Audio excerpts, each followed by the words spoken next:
Mood में नहीं थे इस नामर्दी के जो तुम करते हो कैमरे के सामने बैठ करके, क्योंकि मैं महामर्द हूँ, मैं मैदान में लड़ता हूँ। अपनी सोच इतना गुरूर ठीक नहीं, सर पर कफन बांधने वाले मौत से नहीं डरते। हिंदी फिल्मों का डायलॉग आपने सुना होगा कि मर्द को दर्द नहीं होता है, लेकिन क्या महामर्द को दर्द होता है? ये सवाल इसलिए खड़ा हुआ है क्योंकि मर्द को शारीरिक दर्द तो नहीं होता है, लेकिन क्या मानसिक दर्द होता है, ये अब सामने निकल कर आ रहा है। इस रिपोर्ट में इस तमाम बातों को हम आप तक साझा कर रहे हैं। दरअसल मामला विधायक उमेश कुमार और पूर्व विधायक प्रणव सिंह के बीच का है, जो आप सभी जानते हैं। लेकिन मुख्य विषय आज तमाम बातों से हटकर इस बात पर चर्चा की जाएगी कि क्या एक दूसरे जो विधायक एक दूसरे पर फप्तियां कस रहे हैं, क्या इसका अंत क्या होने वाला है और उसके बाद किस तरह की परिस्थितियां पूरे राजनीतिक माहौल में बनने वाली हैं। हमने कोशिश की कि महामर्द शब्द का अर्थ पहले समझा जाए, जिसको पूर्व विधायक प्रणव सिंह खुद को महामर्द कह रहे हैं। हमने हिंदी फिल्मों की तरफ रुख किया, लेकिन कहीं भी इस शब्द का अर्थ हमें नहीं मिला। उसके बाद हमने कोशिश की कि साउथ की मूवी से शायद इंस्पायर होकर उन्होंने इस शब्द का इस्तेमाल किया हो, लेकिन कहीं भी महामर्द शब्द का प्रयोग साउथ की फिल्मों में भी नहीं किया गया है। हमने कोशिश की, लेकिन उसके बाद हमें डॉन नंबर 1 मूवी, एक ऐसी मूवी मिलती है जो शायद आप सभी ने बहुत गौर से देखी होगी। टेलीविज़न पे काफ़ी आने वाली मूवी में से एक डॉन नंबर 1 भी रही है। शोले के गब्बर सिंह की तरह गुर्राते हुए आएगा, पर तू तो खरगोश की तरह मासूम है। मगर मैं कभी किसी से मिलने से पहले राय कायम नहीं करता, क्योंकि कबूतर अचानक गिद्ध बन सकता है और खरगोश शेर बन के दहाड़ भी सकता है ना? चला बैठ के बात करते हैं।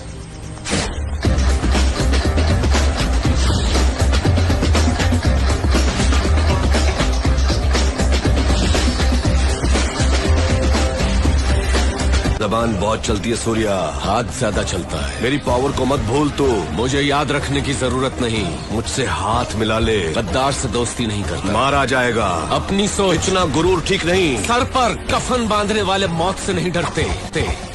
अब निकल यहाँ से। Okay okay cool boys, move. चलता हूँ सूर्या, गेट लॉस्ट। इसमें जिस तरह से दो डॉन आपस में कन्वर्सेशन करते हैं, वार्तालाप करते हैं, एक दूसरे पर प्रहार करते हैं, ठीक वैसी ही जुगलबंदी आजकल पूर्व विधायक प्रणव सिंह और मौजूदा विधायक उमेश कुमार के बीच चल रही है। लेकिन फ़र्क क्या है ये हम आपको बता रहे हैं। जिस तरह से स्कूल के बच्चों की लड़ाई चाहे हो, चाहे किसी डॉन की लड़ाई हो, कहीं भी माँ बाप को बीच में घसीटा नहीं जाता है। ये पूरी रिपोर्ट इसी विषय पर केंद्रित है कि क्या किसी भी लड़ाई में, चाहे वो राजनीतिक हो, चाहे वो बच्चे की लड़ाई हो, चाहे वो किसी डॉन की हो, चाहे कोई भी लड़ाई हो, क्या माँ बाप को बीच में लाना और उन पर कमेंट्स करना कितना सही है, कितना नहीं है, इस बारे में आप अपनी राय साझा जरूर कीजिएगा। सबसे पहले हम आपको एक क्लिप दिखा देते हैं। मूड में नहीं थे इस नामर्दी के जो तुम करते हो कैमरे के सामने बैठ करके, क्योंकि मैं महामर्द हूँ, मैं मैदान में लड़ता हूँ। भाई बहुत ही हंसी आई इस जोकर के बेवकूफाना हरकत पे। भाई इतना क्यों बौखला गया बेटे? 10 साल छोटा है तू, छोटा भाई बेटे के बराबर ही होता है। सब पता निकाल लिया बेटा मैंने तेरा। और तुम्हारी माता तो देखो सबकी माता है, हमारी भी है बेचारी, लेकिन कुछ कर्म और कुकर्म होते हैं। कमलेश जी तुम्हारी माता जी जब तीतरों में नर्स थी तो तुम्हारे तथाकथित पिता जगदीश उनको भगा करके लाए थे। और कहां रहे थे? मिलक दादरी में। जगदीश उस समय के माने हुए नेता चौधरी यशपाल सिंह के चेलों के चेले हुआ करते थे। और वहां पे आकर के कैसे शर्मा ढाबा खुला, उस शर्मा होटल पर कैसे ट्रक वालों से दोस्ती करके चोरी का सरिया, चोरी की चीनी बेची जाती थी, किससे तुम लोगों का खर्चा चला, तुम्हारी 3 पुश्तों ने ढाबा चलाया, वो सब चीजें मेरे सामने। और फिक्र मत कर, ये कोई कॉन्कॉक्टेड स्टोरी नहीं जैसे तू कॉन्कॉक्ट करता है, झूठ बोलता है जी। वहां चौधरी अशोक गुर्जर जी बैठे हैं तुझे आईना दिखाने, तेरी औकात बताने। 2 कौड़ी का इंसान है तू। आज तेरे पे पैसा आ गया, गलती से विधायक बन गया। अबे कई बार गलती से औलाद भी तो पैदा हो जाती है। तू ऐसी तो औलाद है जो पैदा हो गया। अब मैं डीप में जाऊंगा, मैं कमलेश जी के बारे में, तेरे पहले बाप के बारे में, तेरे दूसरे बाप के बारे में दिखाऊंगा। दुनिया को भी तो असलियत पता चले तू है क्या। तू जो फर्जी हीरो बना फिर रहा है बे, उधार की जिंदगी जी रहा है, ये किराए की गाड़ियां ला ला के लोगों को दिखा रहा है, भोले भालों को, हमें पता है। तुम्हारी परवरिश ही ऐसे संस्कारों में हुई है जहां पर लोगों के ऊपर उल्टे सीधे इल्जाम लगाकर बदतमीजी से बात करते हैं। 50 बार कहा है कि मेरे माँ बाप के बारे में शब्दों का इस्तेमाल मत किया कर प्रणव सिंह, मत किया कर। माँ बाप तेरे भी हैं और मैं तेरे माँ बाप के बारे में तमीज से बात, कभी मैंने आज तक नाम नहीं लिया होगा। यार अपनी सीमाओं में रह। भूल गया वो दिन, भूल गया जिस दिन तेरे पीछे हरीश रावत पड़ा था, तू मेरे घर के दरवाजे पे माथा टेक रहा था आधी रात में। भूल गया, भूल गया वो दिन जब तू पार्टी से एक्सपेल हो गया था, तुझे निकाल दिया गया था विधानसभा से, तेरे को एक्सपेल कर दिया गया, तब रात को मेरे सामने रो रहा था। भूल गया अपना वक्त भूल गया जब तेरे पीछे पुलिस पड़ी थी आधी रात में और तू मेरे चैनल के दरवाजे पे आकर खड़ा हो गया, तो मैं हरीश रावत से तेरे लिए लड़ा था। भाषा को नियंत्रण में रख। आ गई बात समझ में? बदतमीज तू होगा तो तेरे से बड़ा बदतमीज मैं हो सकता हूं, ध्यान रखना इस बात को। अगर मैं आज तक प्रणव जी आप ऐसे अरे सीमाएं लांघे जा रहा है।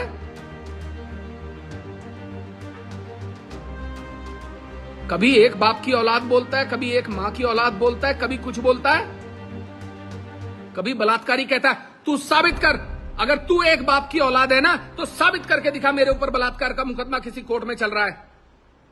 दिखा किस कोर्ट में मेरे खिलाफ कौन सा ट्रायल चल रहा है, किस कोर्ट में मेरे खिलाफ आरोप पत्र दाखिल हुआ है। अगर प्रणव सिंह तू अपने एक बाप की औलाद है तो अगर तू साबित कर देगा कि मेरे खिलाफ किसी कोर्ट में आरोप पत्र दाखिल हुआ है और कोई मुकदमा चल रहा है, मैं एक बाप की औलाद हूं, इस्तीफा दूंगा विधायकी से।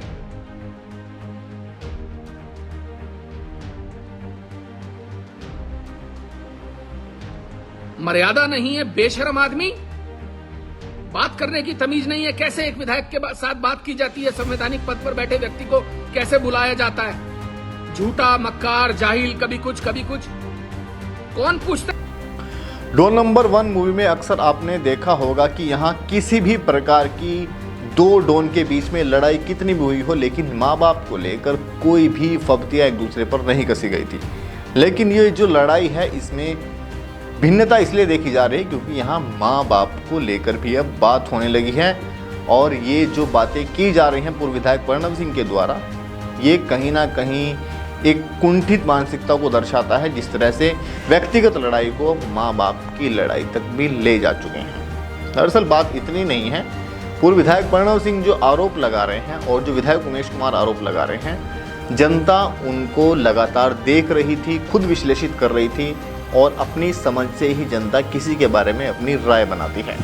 लेकिन आपने देखा होगा कि किसी भी मूवी हो, चाहे कोई स्कूल बच्चों की लड़ाई हो, यहाँ एक कॉमन बात होती है कि पहले ही बात कह दी जाती है कि कोई किसी के माँ बाप पर नहीं जाएगा।